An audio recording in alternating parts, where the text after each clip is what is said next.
Stop asking for money and start assuming it. Neville Goddard taught that the very money you have been begging the world for has already been waiting on the other side of a single shift in your feeling, not out there in the world at all.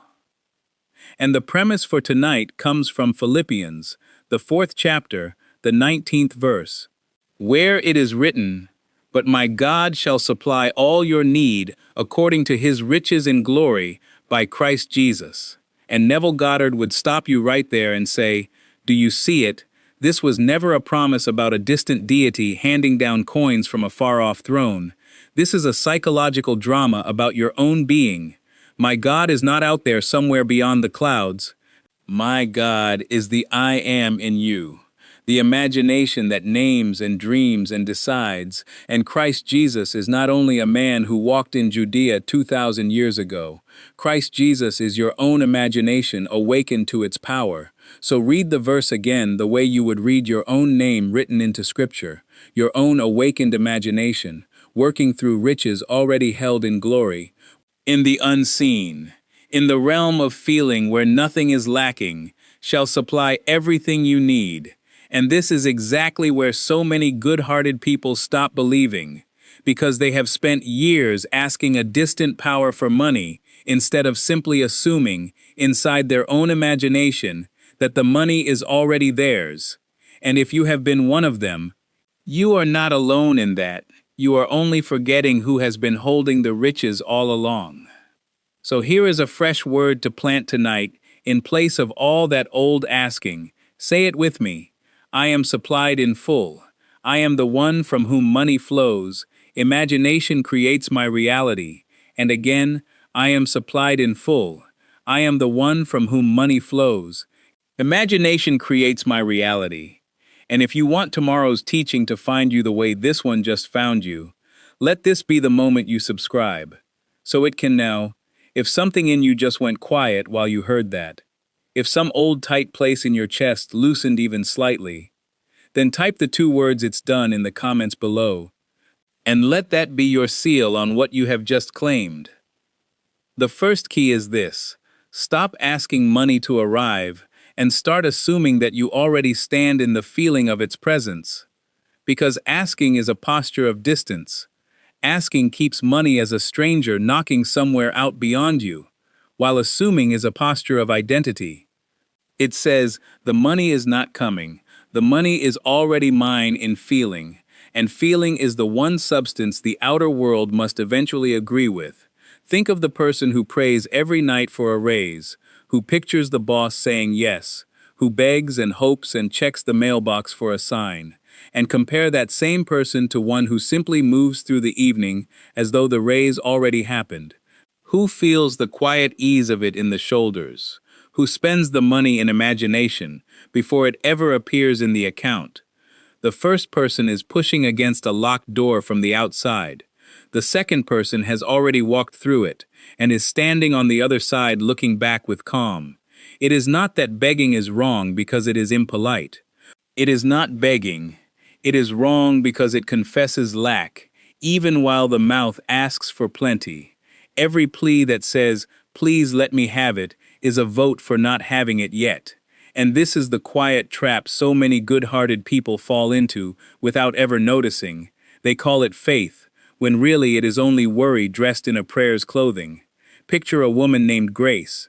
Though she could be anyone you know, who has spent 3 years asking for a better position at her company. She writes it in her journal, she speaks it to friends, she even lights a candle some nights and whispers, "Please let this happen." And yet every time she checks her account, her shoulders tighten. Every time she walks into that office, she feels smaller than the title she wants.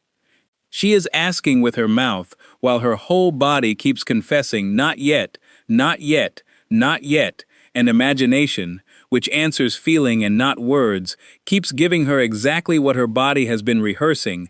Now picture instead that on a single ordinary Tuesday, she stops mid-afternoon, closes her eyes for 60 quiet seconds, and simply feels what it would be like if the promotion were already hers. Not straining for it, not chanting it, just resting in the ease of a raise already given, a title already earned, a quiet confidence already settled in her chest. That 60 seconds, felt truly, does more than 3 years of asking ever could, because it is not the years spent hoping that shape a life. It is the moments, however brief, spent assuming.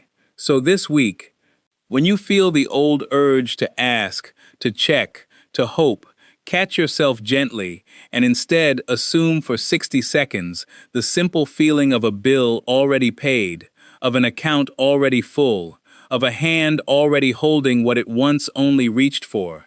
Let that feeling be brief but real. Let it be quiet rather than forced, because it is not the asking that moves heaven. It is the assuming that moves you. And once you feel yourself moved, the outer world has no choice but to follow you there. I assume the feeling, and money finds its way to me. The second key is this: you are not your bank balance. You are the one who moves through states the way a hand moves through different rooms of a house. And money is only ever a mirror of the state you have been living in, not a judge of your worth. So many people study their bank balance the way one studies a verdict, as though the number were the final truth about who they are. But Neville Goddard taught that consciousness is the only reality, and your self-concept, the quiet inner sentence you carry about who you are, is the wallet. While the money is only ever the coin that wallet is built to hold, consider a woman who receives an unexpected inheritance, enough to clear every debt she has ever carried, and within 18 months it is gone. Not because she was careless, but because she had never revised the sentence underneath it. She still whispered to herself in quiet moments, "Money slips through my fingers." I was never good with money, and the imagination, faithful servant that it is, simply built her circumstance to match the only wallet she had ever assumed herself to be. Now consider another man, still paying off an old debt, still watching every dollar, who has nonetheless begun quietly assuming, without fanfare, "I am the kind of person for whom money moves easily." He does not shout it. He does not force it. He simply lets it rest in him the way one rests in a familiar chair. And slowly, without him tracing the exact path, opportunities begin arriving that his old self-concept would have waved away. An unexpected client, a friend repaying an old favor, a door opening where before there had only been a wall. It is not that the balance is the problem.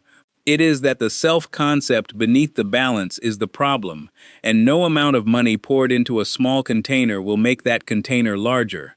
Only a new self-concept can do that. So this week, try a small private experiment. Notice the sentence you say about yourself the moment a bill arrives, or the moment you check an account. If the sentence is, "I never have enough," gently revise it in the quiet of your own mind. Not with force, not with clenched insistence, but the way you would gently correct a child's mistaken idea about who they are. Replace it with, "I always have exactly what I need, arriving in its season," and let that sentence be worn quietly, the way you wear your own name, without needing to prove it to anyone, because you are not the number in that account. You never were. You are the one who moves through the states that produce every number that has ever appeared there. And if you are not the balance, then no balance, however low, however discouraging, can be your final word. I am the wallet, not the coin that fills it. The third key is this: you must learn to live in the end, which means you rehearse in imagination, not the getting of money, but the having of it already finished, the scene complete, the outcome behind you rather than ahead of you. And to make this plain, walk with me through one ordinary day the way most people actually live it, without noticing. 7 in the morning, the eyes open, and the first thought is the rent that is due. 8 in the morning, the coffee is poured while scrolling the account balance with a small knot in the stomach. 9 in the morning, the drive to work rehearses an argument about a raise that was denied last year. Noon, lunch is skipped to save $4, and the skipping is felt as proof of scarcity. 3 in the afternoon. A coworker mentions a bonus and something tightens with envy. 6 in the evening. The mail brings a bill and the whole body sighs. 9 at night. Lying in bed scrolling for how to make more money. And by the time sleep comes, an entire day has been spent living in the scene of lack, rehearsed hour by hour like a play performed without the actor ever noticing the script was theirs to change. Now imagine instead that same day, but at 9 in the morning during that drive, for just 3 quiet minutes, you assume the feeling of the bonus already given. You feel the relief in the shoulders. You feel gratitude as a settled fact rather than a future hope. That 3 minutes, held with feeling, does more to shape tomorrow than the other 9 hours of anxious rehearsal, because it is not the hours spent thinking about money that build your future. It is the scene you inhabit with feeling that becomes the mold the day is poured into. And notice the difference between living in the end and merely rehearsing the means, because so many well-meaning people confuse the two. They lie awake, planning every step the money must take to reach them, which client must call, which favor must be repaid, which door must open before another door can open behind it. And Neville Goddard taught that this kind of planning, however clever, still stands outside the fact, still treats the money as approaching rather than arrived. Consider a man named Thomas, waiting for his house to sell, who spends his evenings rehearsing phone calls with agents, imagining objections from buyers, drafting arguments for a better price, all of it dressed up as preparation, yet all of it quietly confessing that the sale has not happened. Now picture Thomas instead, simply feeling, for a few unhurried minutes, the paperwork already signed, the relief of the closing already behind him, the keys already handed over. He does not need to know which buyer, which offer, which week. The end does not require the means to be visible, because the means belong to imagination's own workshop and were never his to build by hand. This is why living in the end feels almost too simple the first time you try it. There is nothing to arrange, nothing to strategize, only a scene to feel as finished, and the simplicity itself is often what makes people doubt it. They want to feel busy earning the outcome, when the entire teaching is that the outcome is already stored, waiting only to be felt as present rather than pursued. So pause for a moment right now, and pick one real scene from your own financial life, a specific moment when the thing you want would naturally be confirmed, a text that says the payment cleared, a friend saying that new job suits you, and enter that scene tonight in imagination as though it is happening now. Feel it, let it be brief and vivid rather than long and forced, because it is not the waiting for money that summons it, it is the living in the end, already arrived, already true, already yours. Before we go further, this is exactly the kind of daily practice that the 21-day reality shift was built to walk you through step by step. A few quiet minutes each night, to live in the end until it becomes natural. And we will speak more of it before we close. But now let us continue. I live in the scene of having, and having becomes the day. The fourth key is this. Whatever the day already gave you regarding money, the disappointing text, the bill that was larger than expected, the friend who could not repay you, you are not required to keep it, because Neville Goddard taught a practice called revision, and revision simply means that before you sleep, you replay the day not as it happened but as you wished it had happened, not to lie to yourself, but to correct the impression left on your own consciousness, because consciousness, not the calendar, is what writes your history forward. And here is the part most people miss the very first time they hear this. Revision is not about pretending the outer event never occurred. The invoice was still unpaid in the visible world. The overdraft notice still arrived in the inbox.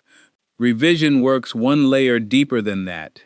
It corrects the feeling the event left behind, because it was never really the event that shaped your tomorrow. It was always the feeling you fell asleep carrying. Picture a woman named Claire who opens her banking app at the end of a long day and sees an overdraft fee she was not expecting. Her stomach drops. A small voice inside her whispers that she is careless with money, that she will always be behind. If Claire carries that whisper unrevised to bed, she is not simply sleeping. She is quietly rehearsing carelessness and behindness as the truth of who she is, and the state she sleeps in tonight becomes the seed for tomorrow's harvest.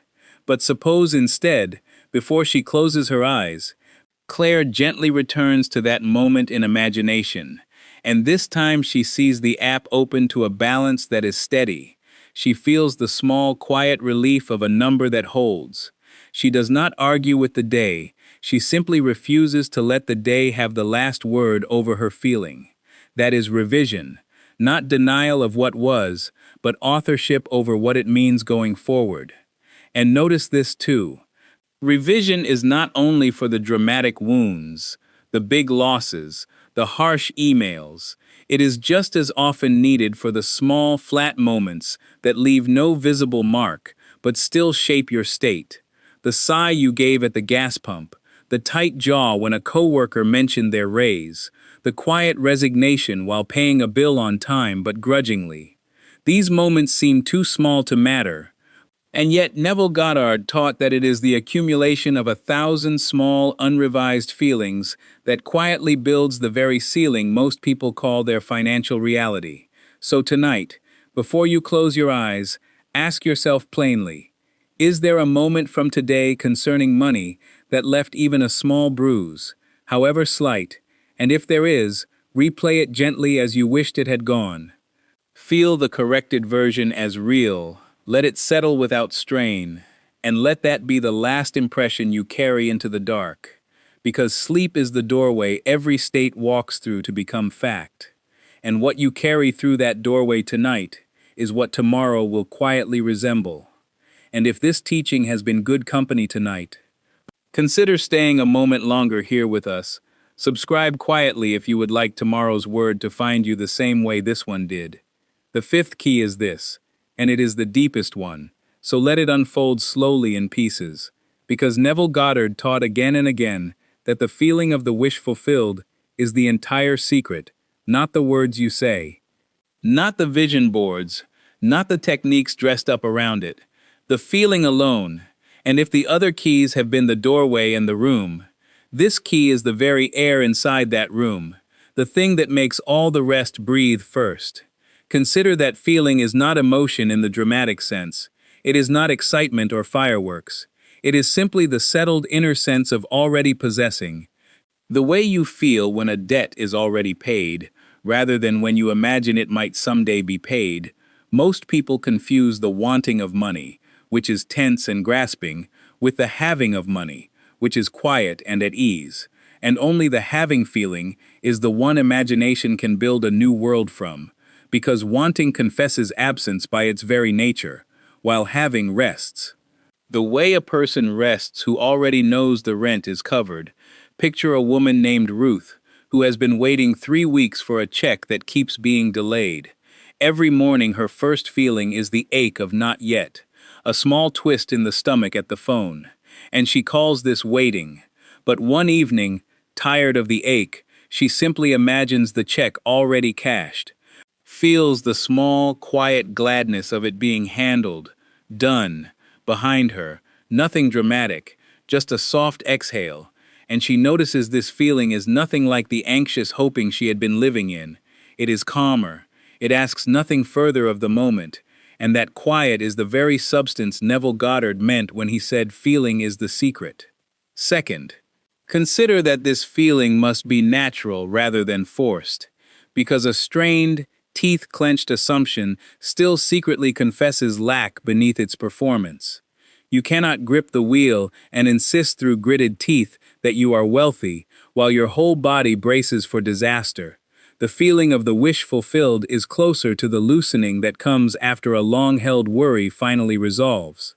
That exhale, that quiet gladness asking nothing further, and this is why Neville Goddard so often pointed people toward the state akin to sleep, that drowsy, half-awake hour just before drifting off, because there the striving mind has let go, and what you feel there, undefended and natural, sinks in the way water sinks into soil, rather than running off hard, anxious ground. Ruth did not lie awake, gripping the sheets and insisting the check had come. She let the day's tension drain from her shoulders first, and only then, softly, almost like a lullaby, did she feel the check as already cashed, already spent wisely, already behind her. And it is this softness, not intensity, that lets the feeling take root. Third, consider that words alone, spoken without this feeling beneath them, do nothing at all. A person can repeat, "I am wealthy" 1,000 times in a flat, distracted voice, and nothing will move. Because it was never the sentence that had power, only the feeling the sentence was meant to carry. This is why Neville Goddard warned against mere repetition without assumption. The words are only the vessel, and an empty vessel poured out changes nothing. So when you say, "I am supplied," pause long enough to actually feel supplied. Let the sentence warm before you release it, the way you would not hand someone a cold cup and call it tea. Feel the ease first, then let the words simply describe what is already stirring inside you. Fourth, consider that this feeling must be held, not once, but tenderly returned to, night after night, in the manner Neville Goddard called persistence in the assumption, because the world you see was not built by a feeling felt once and abandoned. It was built by a feeling revisited, so faithfully it became your natural residence rather than an occasional visitor. Imagine tending a small fire. One log left alone will not warm a house through winter, but the same fire fed gently, night after night, becomes the very warmth the house is known for. So it is with financial ease. One night of assuming it will stir something, but the 1,000th night of returning to it, gently, without checking whether it has worked yet, is what hardens feeling into fact.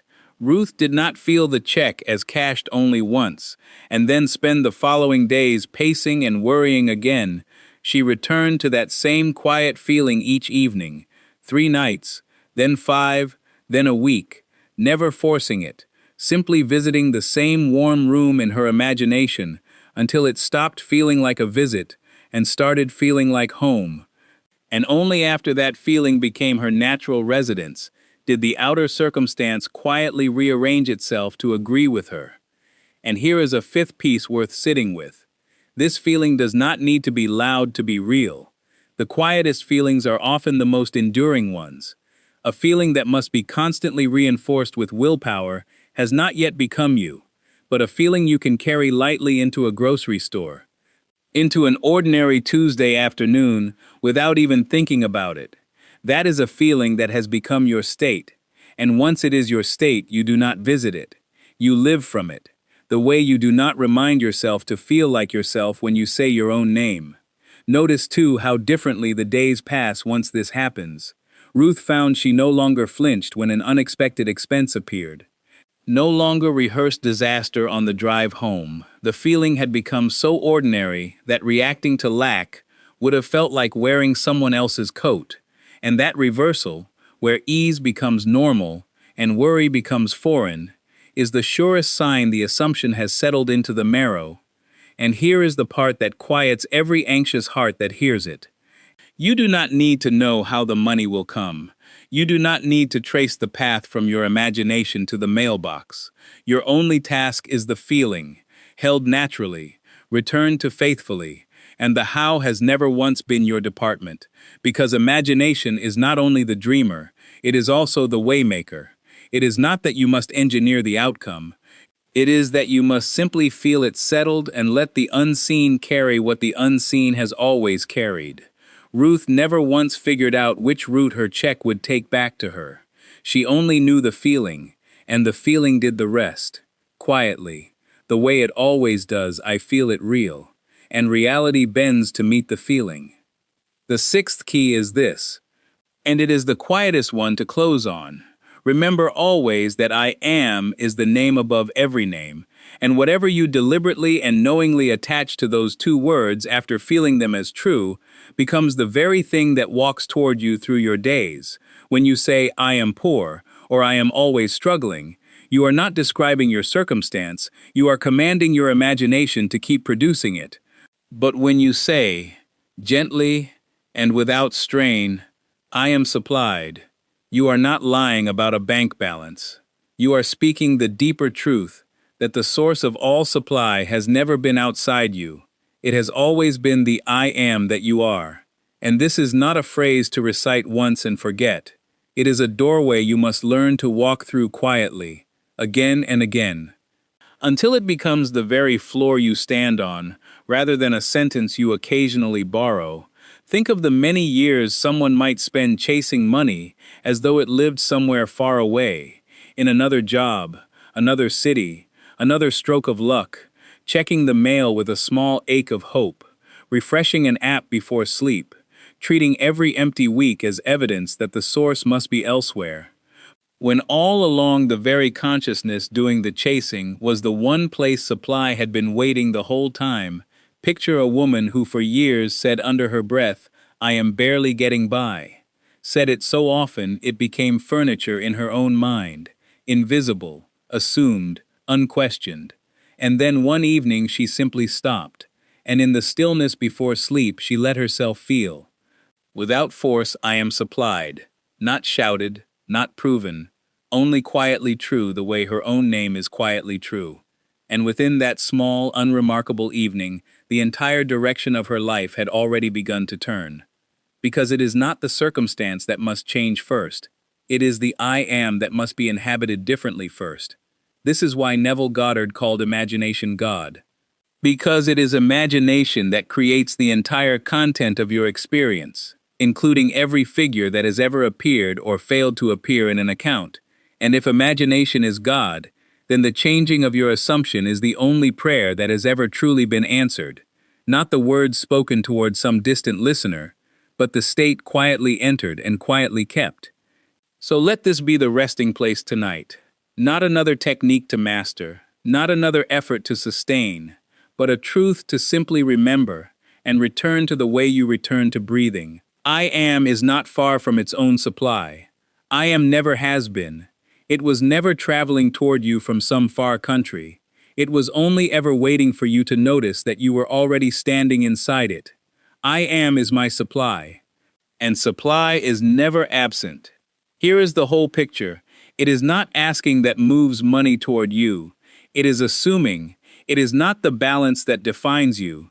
It is the self-concept you have been quietly wearing. It is not the waiting for a good outcome that builds it. It is the living in the end as though it is already so. It is not the day's disappointment that must stand as final. It is the revision offered before sleep that rewrites it. It is not the technique that does the work. It is the feeling of the wish fulfilled, held naturally, returned to faithfully, and beneath every one of these keys was only ever one key, turning again and again in the same lock, the recognition that you are the I am, that imagination is the only power creating your reality, and that money was never the thing to chase, only the thing to assume from within the feeling of already having it. And if you are ready to stop practicing this only once in a while, and instead build it into the quiet architecture of your days, the 21-day reality shift was made for exactly that. 21 nights of guided living in the end, revision, and the state akin to sleep, walking you gently by the hand until assuming becomes as natural as asking once was. It is a small investment, far less than a single bill you have been anxious about, fully backed by a refund if it does not serve you. And you will find the link waiting in the description below whenever you are ready. So let this be the last word you carry with you tonight. Say it once more, in your own quiet voice. I am supplied in full. I am the one from whom money flows. Imagination creates my reality. And so we come back to where we began. You were never meant to spend your life asking money to arrive from somewhere far away. You were always meant to assume it, quietly, faithfully, from the one place it was always kept, within you.